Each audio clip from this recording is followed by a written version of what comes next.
the initiative that has been taken today to file the case in the Constitutional Court of Ecuador on behalf of nature and support from all of us who are here is really a historic moment. And that's why I feel very honored to be part of this process. The rights of nature in the Constitution are a latent right. They have to be brought into realization. And it is steps like this case that make the rights of nature real in legislation, real in politics, real in the economy, and real in the way ordinary people think. Of course, this case itself will need a lot of pressure from people around the world, pressure to help the courts recognize how important this intervention is.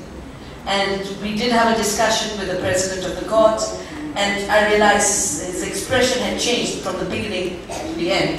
Because after listening to everyone, he started to realize, yes, this is important. Not just a group of activists bringing me a piece of paper, but this is historically significant for the planet. What's also significant is that the groups and movements here thought it appropriate to make it evident that because nature is across the planet, it doesn't have national jurisdiction, and that's why an international jurisdiction is the appropriate place for this case, and therefore solidarity from groups around the world who feel in the same way. I've always talked about the fact that we've been fooled for too long into thinking that we are first national citizens. We are first Earth citizens, and as Earth citizens, defending the rights of nature through this concrete case is something that we all can move forward with. I know it will trigger a lot of other processes, and that's what it's meant to do. Because as a living case, it will become the living process of making a paradigm shift and a worldview shift. We aren't going to get from denying the rights of nature to recognizing the rights of nature without effort. It will take a lot of work. And this, if the first step was putting the rights of nature into the Constitution of Ecuador, filing this case is the second step for all of us around the world. Thank you for the groups that worked hard.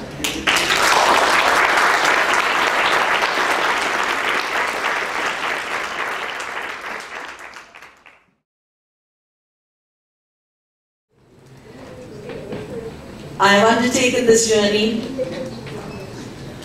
to honor your constitution, that is the first constitution in contemporary times to recognize the rights of nature.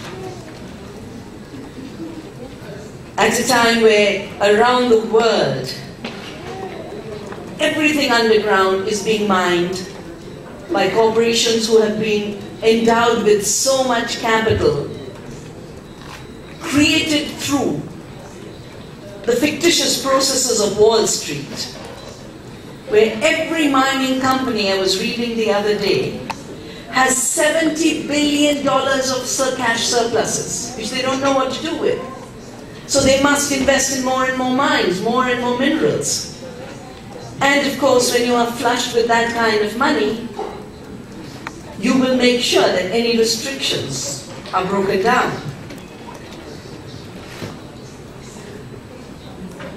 You remember a few months ago, maybe last month, there were for about 5 days images of the red mud in Hungary. Now, no one would connect that red mud to the aluminium in those doors, but it is a vital part of producing aluminium. Aluminium is made from bauxite. For every ton of bauxite mined, 1 ton of waste is produced. 1,300 tons of water are used. 30,000 kilowatts of energy are used. But all of that is externalized. All of that, in every mining. of taking anything from underground, putting it above ground. And that's why we were so happy that a major movement in India that started in 2006, when one of the most sacred sites in India, called Niyamgiri, which is the home of the ancient tribe called the Dongriya Kond.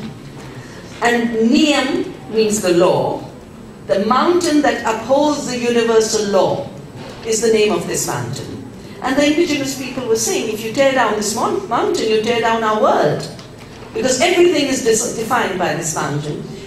But there were also good scientific reasons. There were 32 streams that come out of that mountain, because bauxite is a very, very good holder of water.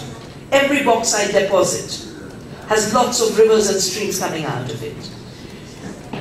The big company, it's based in England, its name is Vedanta. Vedanta actually means the end of the Vedas, because the Vedas are the highest learning in India, but beyond the Vedas is the real knowledge of the world. And this company that basically just tears down people's rights and people's ecosystems has named itself Vedanta because its older names got associated with corruption, with very, very bad, corrupt takeovers of Indian companies. So they named themselves Vedanta and thought they could just walk over. They thought they could bribe the courts, they thought they could bribe the government, and they did. They got clearances at every level. And the indigenous people here will find this very familiar. The Supreme Court judge actually said, when he approved this mine, that, oh, the tribals are grass-eating people. And they have to be civilized. And they have to be pulled out of the forests. And if the only way to do it is to make this mine, then we will make sure the mine grows. But this is a mountain with so much biodiversity, so much horticultural produce. The indigenous people invited me to celebrate World Environment Day on June 5th this year. And they have this feast of about 60 kinds of mangoes that they have cultivated. They have pineapple, they have oranges, they have medicinal plants. As they say, we need nothing from the outside world except salt. And for that we have so much to give to the rest of the world. We continue to persist to give support at the scientific and legal level. The government was eventually ashamed that it had approved this mining, and the mining approval licenses started to get withdrawn. In August this year, it was decided that we would leave that bauxite in the mountain. And that's why the second reason I've come to Ecuador on this very long journey is to honor the initiative that you have taken in the Amazon to leave the oil underground. And I want to say this is so important.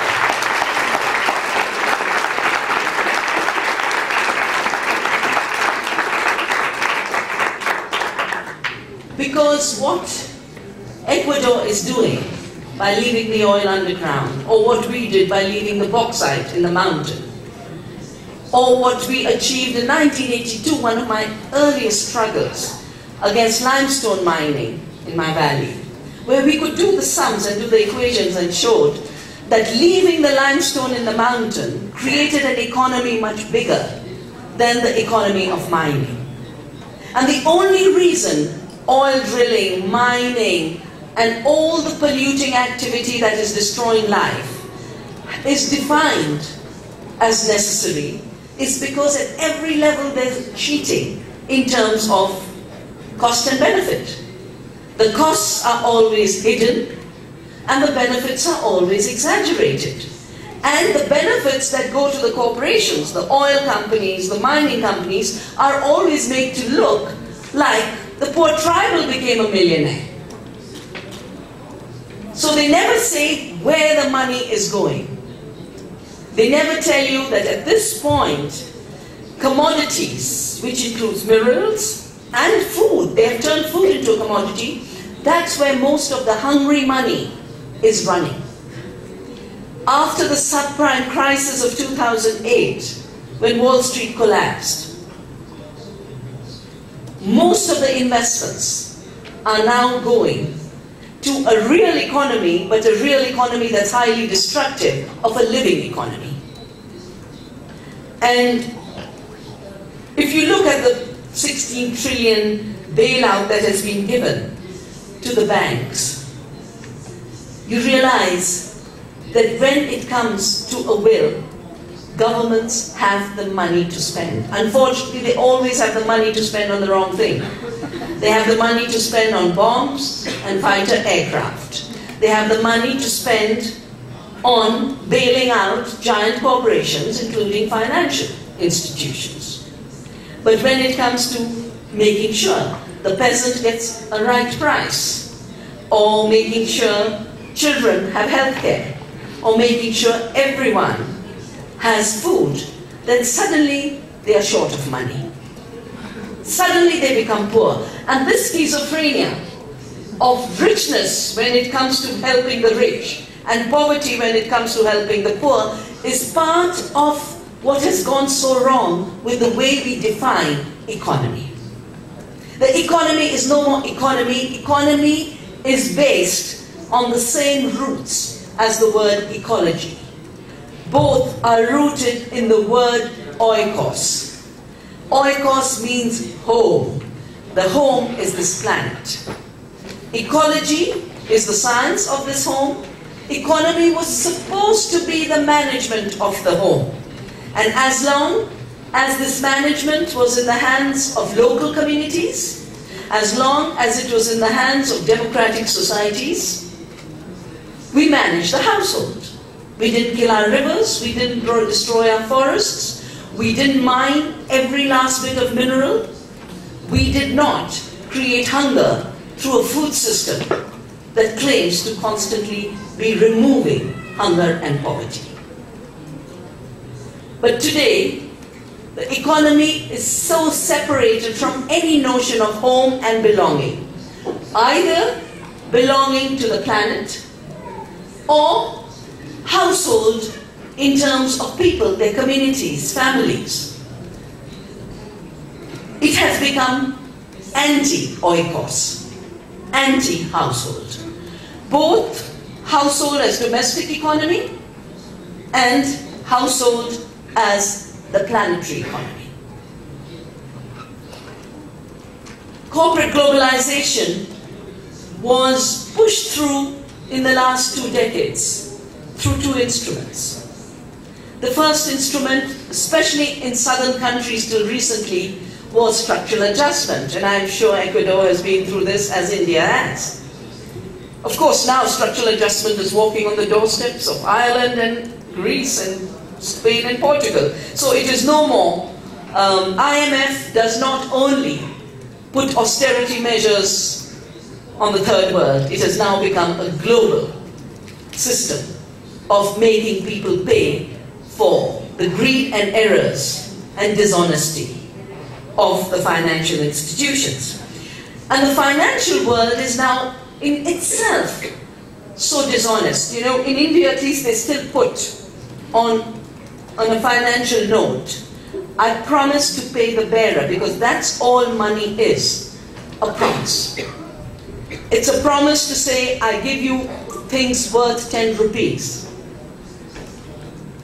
Today, that has been made the measure of wealth, ownership, rights, and power. But there is $3 trillion of fictitious money moving around the world today, and this is 70 times bigger than the economy of goods and services. So when you have finances that are 70 times more, those finances will want to control the real economy.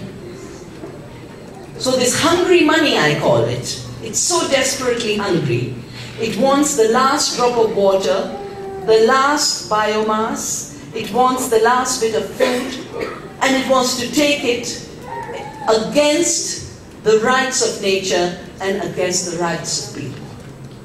Now, the rights of people were enshrined in most of our national constitution.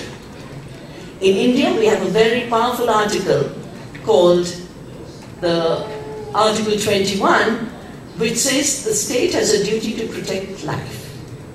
And this is the article on which I have fought every environmental case in our country and won every one of them. From the beginning in limestone to industrial aquaculture and shrimp farming, the duty of the state to protect life means there are limits to commercial activity that threaten life.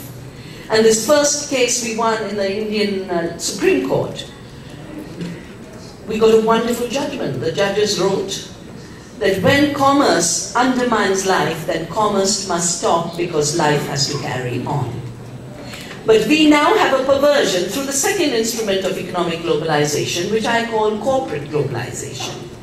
And this is the World Trade Organization and new free trade treaties that are being pushed through since we managed successfully to put the WTO into cold storage or intensive care.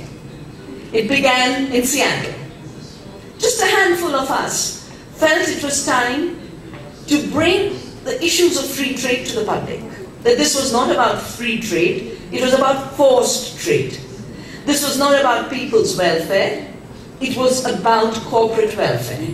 I remember a debate in the lead-up to the WTO, where the Commerce Secretary of the US was debating me in Washington, and he said this is about democracy. It gives consumers the chance to buy what they want, where they want, when they want.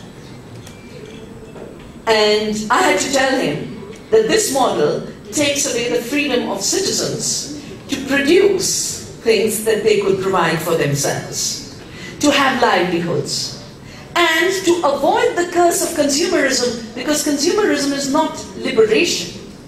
The word consumption was used in the Middle Ages for dying with TB. He died of consumption, you might remember.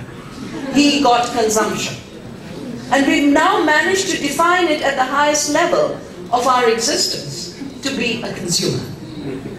And to destroy all economies in the name of being able to buy something. But the point is, everyone cannot be a consumer.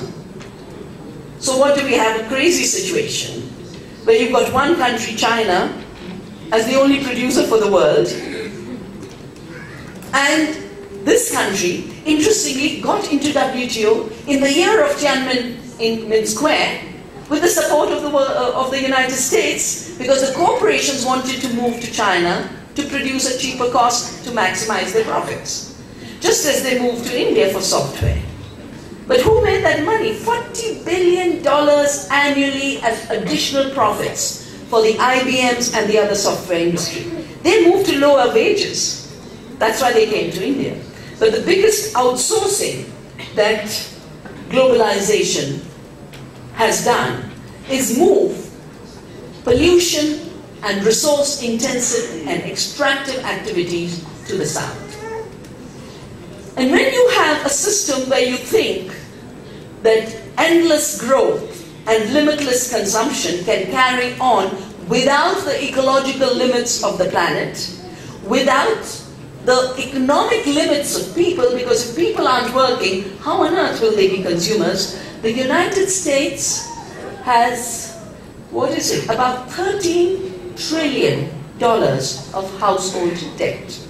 People are buying all that junk from China, and you have to buy a lot if you buy from China, because things give way very quickly. Yeah. I mean, if you make your own shoes in a village, nice leather shoes, they'll go on for 5 years, 10 years. You make a good shawl, I'm still wearing my mother's shawls and saris, they just don't give way. You get one fake product from China, in the second day, magically it is disintegrating.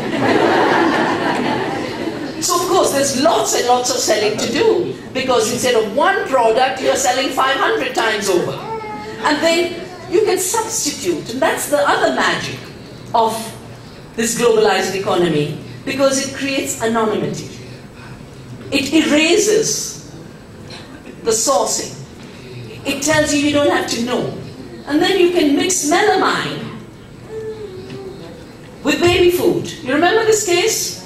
Where, I don't know, 10 children died, and the poor father who's leading the fight to defend the children from being fed with fake food that killed them. The poor man is in jail now. Now that is the ultimate death of democracy, where you can be killed, you can't defend your rights, and if you try to do it, you're in jail. The WTO chief after Seattle said, "We are the world constitution." Who wrote this world constitution? Monsanto wrote the intellectual property part of it because it has additional treaties. There's always been trade, but the older trade was based on sovereign governments deciding what they'll trade in. It was trade based on sovereignty. The new trade undermines sovereignty. And the 4 new treaties that have been put into the WTO, which were not in the earlier GATT, are an intellectual property treaty, which said seed is the property of Monsanto, because seed is the creation of Monsanto. Monsanto now is playing God. We invented life on earth, therefore pay us royalty. What does royalty on seed translate to? We have learned a very bitter lesson. For me, it was anyway totally wrong for a company to claim invention of life, because every species has integrity. Life makes itself. You might put a toxic gene into a seed and prepare a GMO, but that toxic gene doesn't make the seed and the future generation. What makes the future generation is the original seed into which this toxic was put. So life itself is not an invention. It can't be engineered. Introduction of a gene can be engineered. So that's why I started Navdanya, to say this is wrong, and a patent on a seed means a farmer cannot save seed.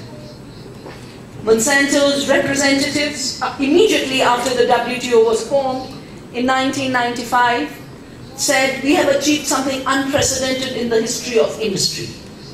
We defined the problem, and the problem was that farmers save seeds.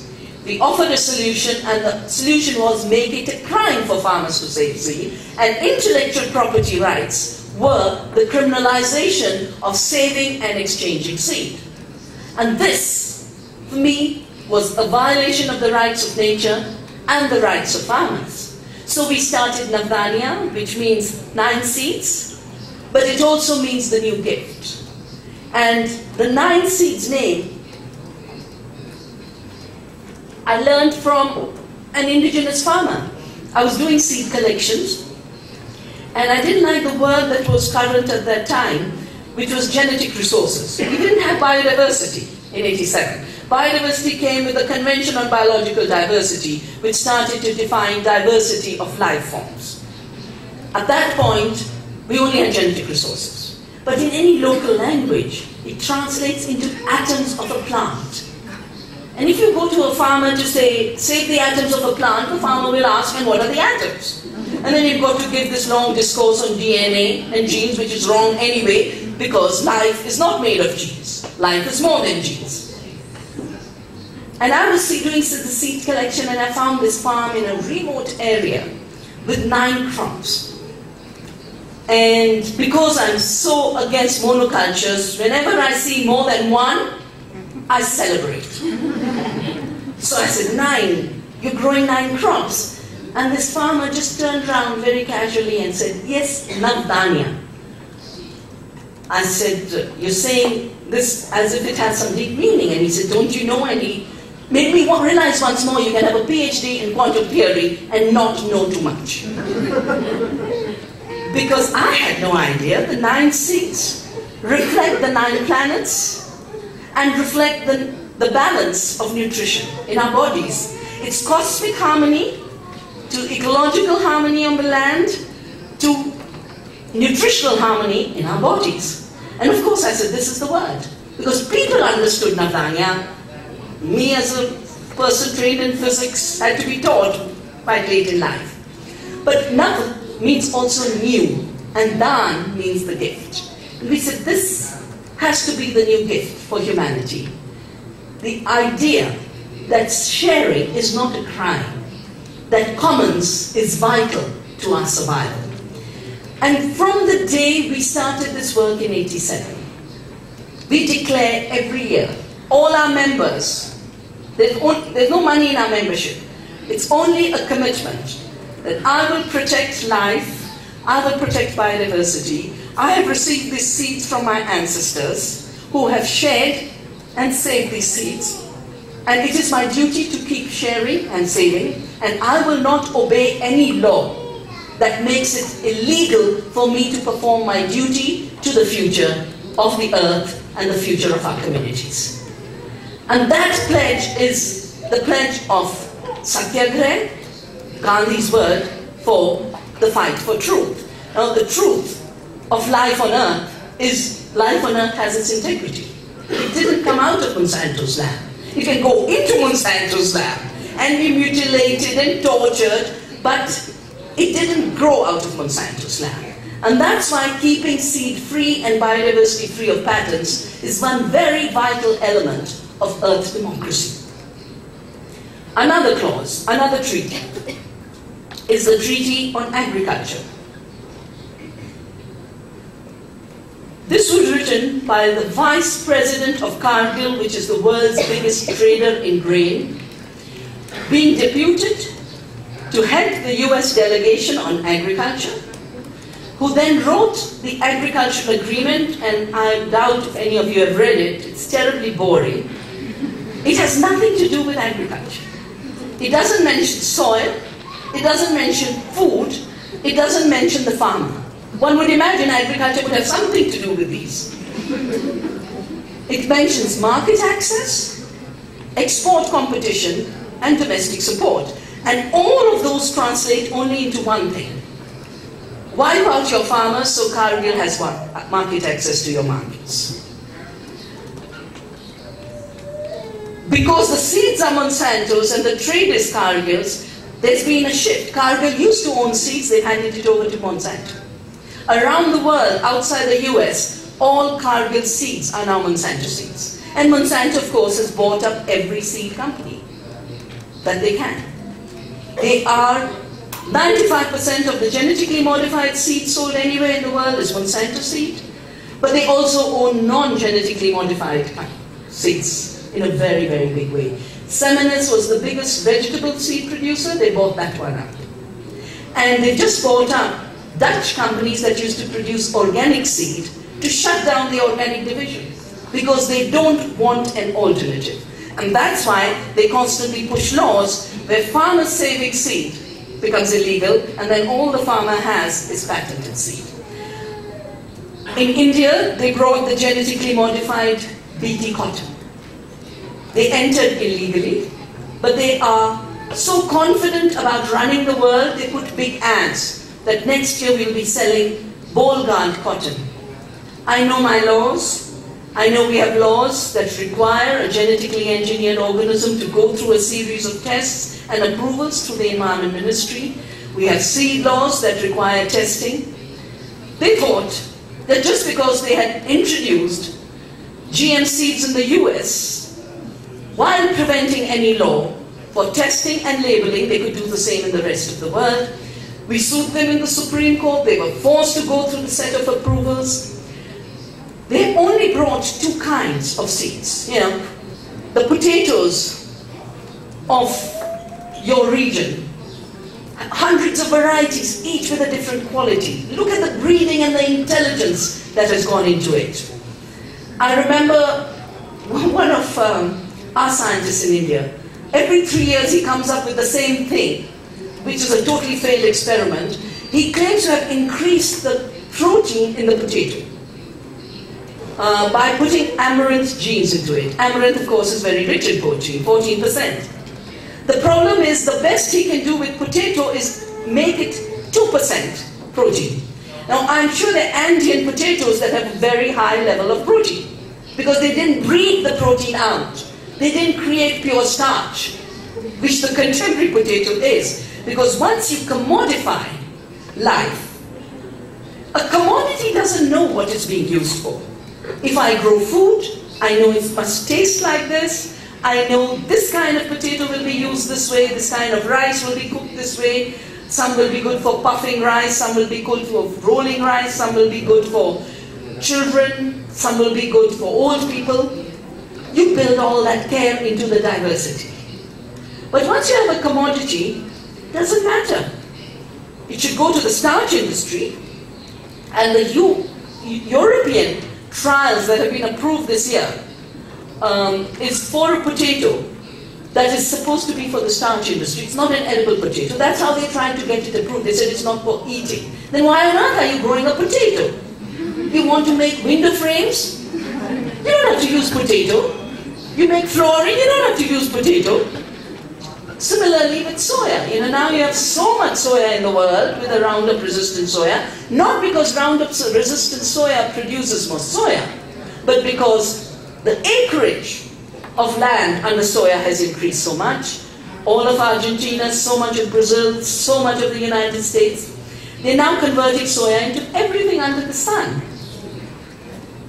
Diesel to run cars, torture material to feed cattle, because cattle don't want grain. What they want is grass. Their stomachs were designed for grass. They're herbivores. We ate the grain, they ate the grass. Now they say, no, let them eat the grass. In the US, the situation is crazy. 70% is going for cattle feed, 30% is going for biofuel, and they still claim to be a food surplus country. There's no surplus left after the cars and the cows. And in any case, it's a pseudo-surplus, because it's creating all kinds of other scarcities. The first scarcity is in biodiversity. The BT cotton in these 10 years in India has destroyed 1,500 varieties of cotton we used to grow. The price of cotton jumped from 5 and 7 rupees a kilogram to 3,200 rupees a kilogram, of which 2,400 was a royalty payment alone to Monsanto. That meant $200 million annually. Monsanto just sitting back in St. Louis, having bought up the Indian companies, made them pay license fee, and like the landlords used to sit in, I know for India, they used to sit back while the poor peasants worked the land, and then 2/3 used to go to England. In the same way, now we have life lords who sit back with an intellectual property. The peasants slog, don't earn enough for what they grow, and have to constantly pay this ever-increasing royalty fee. And because the Roundup resistant isn't working to control weeds, and the BT crops aren't working to control pests, they now come up with Roundup 2 and BT2, Volcat 2. In fact, they have something called smart stacks, 8 stacks of gene. And I can't help but remember Einstein's remark that one sign of insanity is to keep doing the same thing again and again, expecting a different outcome. And Monsanto has put toxic genes that have failed to control weeds and pests. They think doubling the genes will suddenly act like a miracle. That's insanity. Just as it was insanity for those who were betting on the risks of the mortgage takers and securitizing. And I remember they had collateral debt obligations squared. And when that started to fail, they said, let's cube it. They were about to make it go 4 times. And the economy collapsed. So, something's not working, just do it more. Just do it more intensely, and it's going to work. That's a good sign of insanity. And we are living in a totally insane economic order. The indigenous people always knew it. The farmers who paid a huge sacrifice, 200,000 Indian farmers, got into severe debt, so severe that they ended up taking their lives. These are the official figures of farm suicides in India, and it started with globalization. Another treaty, the General Agreement on Trade in Services. And in services is everything under the sun. Water is a service. And the Sways and the Vivendis are service providers. And there is something strange happening, because if you look at the seed sector, 5 companies control the seed. If you look at the food sector for trading, 5 companies control the trade. If you look at water privatization, 5 companies control the water privatization. Now around the world, people are saying water is not a commodity, food is not a commodity. And people are fighting. Bolivia, next door, was able to shut down Bechtel and the World Bank, and out of that grew all the political changes that have now led to the government taking the initiative, like Ecuador, to say the rights of Mother Earth will be our guiding force. Not the rights of polluters, not the rights of investors, but the rights of Mother Earth. In the case of food, the commodification of food has not just worsened the quality of food. I can't eat food in the United States, I have to tell you honestly. I bite into a muffin, it tastes bitter to me, because my tongue is still used to natural sugars. And that high fructose corn syrup that's in all the food in America, I can taste it, and it doesn't taste like food. I can't finish even an egg, I can't. Because everything has so much layers of strange tastes that don't come from food. I remember I took a group of women to a cultural UNESCO festival in Spain. And I've been asked to carry some of the seeds we save to have a little exhibition. And among those seeds are foods we call forgotten foods. Foods we used to eat and don't eat anymore. And on the third day, these women come up to me and say, can we have those packages? Because we have to cook food. I said, well, aren't you eating? They said, no, we can't eat the food here. It's a bhaksha. Bhaksha. Oh, the right to eat. A bhaksha means it's such rubbish you can't eat it. So you've degraded food. You've degraded the soil. 70% of the water used on the planet is for industrial agriculture. You've destroyed ecosystems. You've destroyed biodiversity. We used to eat 8,500 plant species. Today, 8 are traded globally, and only 4 have grown in acreage. The 4 that are patented because they're genetically engineered, because with every additional acre, there's a royalty that goes back. So, it's corn, canola, soya, and cotton. That's it. Can you imagine the poverty in our diet? Can you imagine the poverty in our ecosystem? But there is another poverty. My book, Soil Not Oil, shows that 40% of all climate impact through greenhouse gases can be accounted for by an industrialized, globalized system of food production. And this system is also then making food production more vulnerable, because as the temperatures rise, the glaciers melt, the water disappears. Droughts intensify, you can't have a crop. Our work in Vandana, now over 2.5 decades, very carefully, we have measured the farms that grow biodiversity, that grow organic, and are small scale. At any point of time, outperform in food production the farms that are monoculture and chemicals and are large scale. So the idea that we must industrialize our agriculture, drive out our peasants from the land, is an extremely distorted idea. And this is the idea that's become a war on the land in India.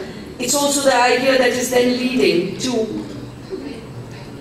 the land grab in Africa. President Obama was in India recently, and there were only 2 things he talked about. One was selling fighter planes for Boeing, and he said, I want to create 50,000 jobs for Americans. And there's something wrong if the biggest superpower of the world has to come begging for jobs to the poorer part of the world. Something has gone terribly wrong with the economy. And the second thing he said is he wants India to join the US initiatives to introduce GMOs and industrial farming to Africa. And he said this is the future of food security. And I wrote a column to say, no, the future of food security is in your backyard. Just look at Michelle Obama's organic garden. If it's good enough for you, it's good enough for the rest of the world. So whether it's water security or climate security or biodiversity security or fertile soils, ecological systems that protect biodiversity and nature and work with nature actually do better for people also. And that's why the issue of the rights of nature becomes very interesting in our times. Because the old worldview consolidated over 500 years of colonialism, another 50 years of new colonialism, which they called development, and another 10 years of the third colonialism, which they called globalization. All of them built up this myth that if nature is protected, people have less. And only exploitation and destruction of nature allows us to provide more to human beings. And that's why we must destroy biodiversity to feed the world. We must destroy every forest in order to have growth. I think we are at that moment where that myth is collapsing. It is not able to provide for human welfare at any level. So even to provide human welfare, we now have to shift to another way. And that other way is to put the rights of nature first. And on the basis of the rights of nature and the protection of nature, to have more clean water. If our rivers are protected, we have more water. MDG goal number 7, best met through clean water in our rivers, not more by giving more contracts to Suez and Vivendi. The hunger and poverty article, MDG, reducing by half the hungry people when they've actually doubled in this period since the MDG goals were set. We can remove hunger on this planet totally. By protecting biodiversity, supporting small farms, defending local food systems, and only trading in that which we cannot grow. And I think India and Ecuador are in this very privileged situation where there's so much we grow which others can't grow. So we can meet our food needs and also export. We have the spices, you have the amaranth, the potato, the quinoa. Quinoa, I think Europe's staple diet is now the quinoa.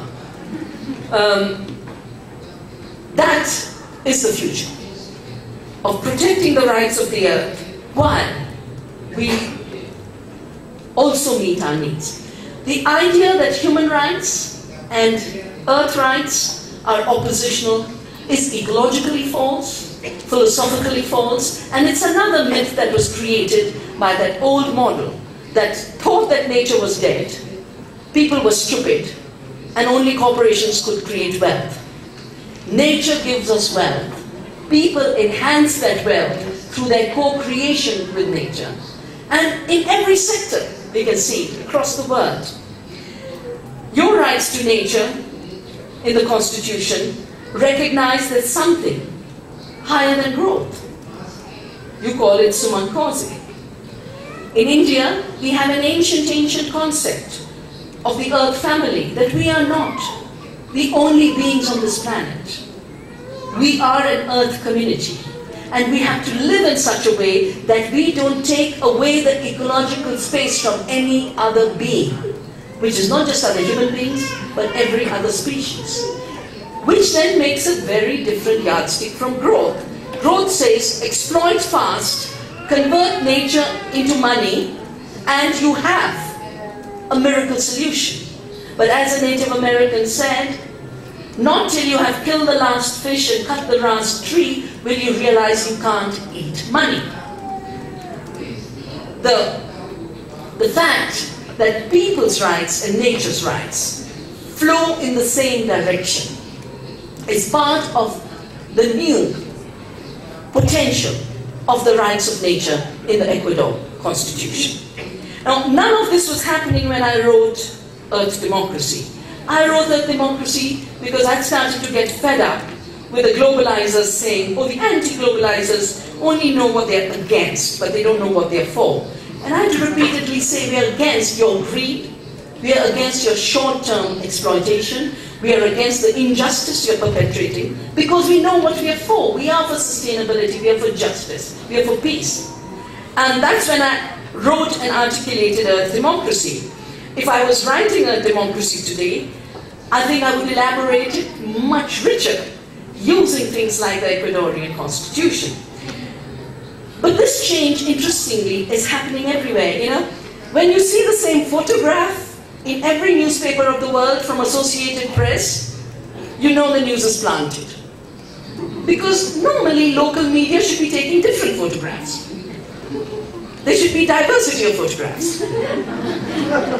But when things happen spontaneously in different parts of the world, you can be sure that there is an undercurrent of change that is creating big tectonic shifts in the human consciousness. And that's the kind of shift that's taking place with a country like Ecuador able to put the rights of nature in its constitution.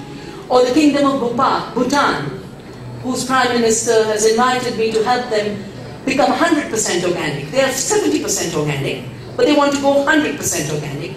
And a few years ago, they said, we are not going to go for gross national product because it's a very, very false measure of how we are doing. We will measure gross national happiness. And they actually do it with 72 indicators. Their cabinet was deciding, the last time I was in Bhutan, they were deciding whether they should join the WTO or not.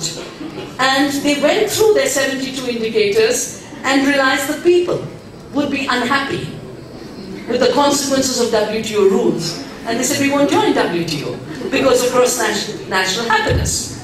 Now, happiness is of course not an empty term. Happiness embodies well-being. Well-being includes material well-being, but it also includes spiritual and cultural well-being. And they have 4 pillars to the happiness index. Harmony with nature, and I think we should get them on board to put the rights of nature in the constitution. Dignity and pride in your local culture. Respect for your elders. And a sustainable development. Development that respects all of the above 3. Now these changes are not trivial changes. And when you look around you to see the world as it's organized, you've got on the one side a tiny handful of corporations, and you can count them on your fingers, literally, trying to control the entire planet, all its resources, trying to take control of governments and turning our governments into corporate states, therefore destroying democracy, and using non-renewable resources as if they would last forever. The oil, the minerals. And on the other side, you have 300 million species who we can hear if we want to hear. The indigenous people do. I worked with tribals in India who know exactly. They say, no, the deer did not give us permission to hunt. They seek permission before they hunt.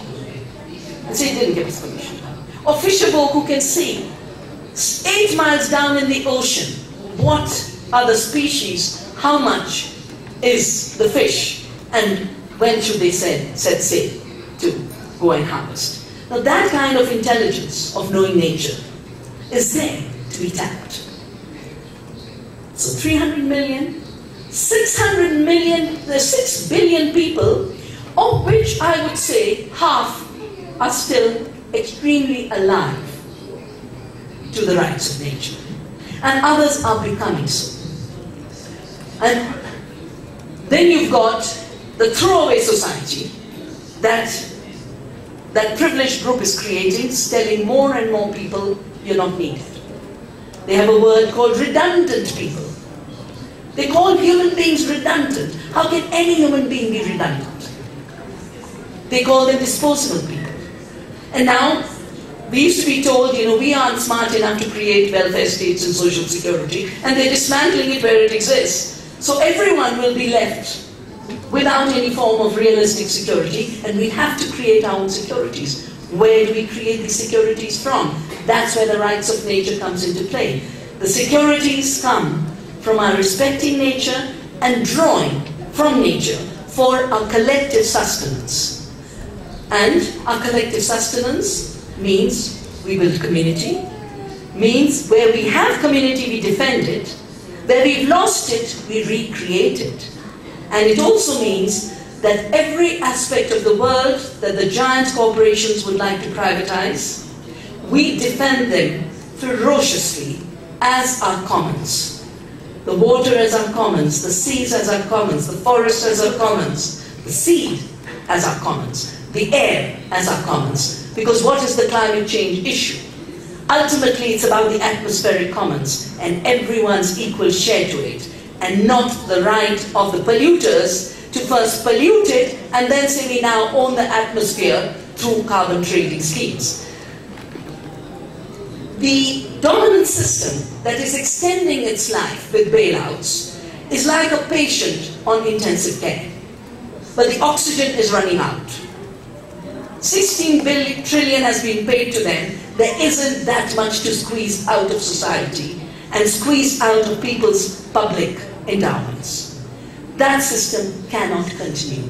Maybe 5 years more, maybe 10 years more, I will give it even less. We need another system.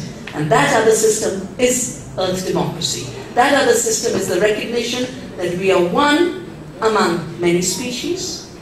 We have a duty to protect other species, but as other species have the right to the water of the planet and the food that the Earth gives us, we too have those fundamental rights to food and water. And these human rights are intimately connected to the rights of nature. The rights of nature, in my view, is the most significant human rights, democratic struggle of our times. It's the most important issue of justice, it's the most important issue of peace, it's the most important issue of sustainability. And things are going to unravel so fast that those who want to tinker on the margins won't be able to catch up fast enough with the crisis. Those who have thought with nature through the earth and said, we are part of you, earth, we are here to protect you, we will defend you with all our energy, all our love, all our care. That energy is the energy that will really bring change. Thank you.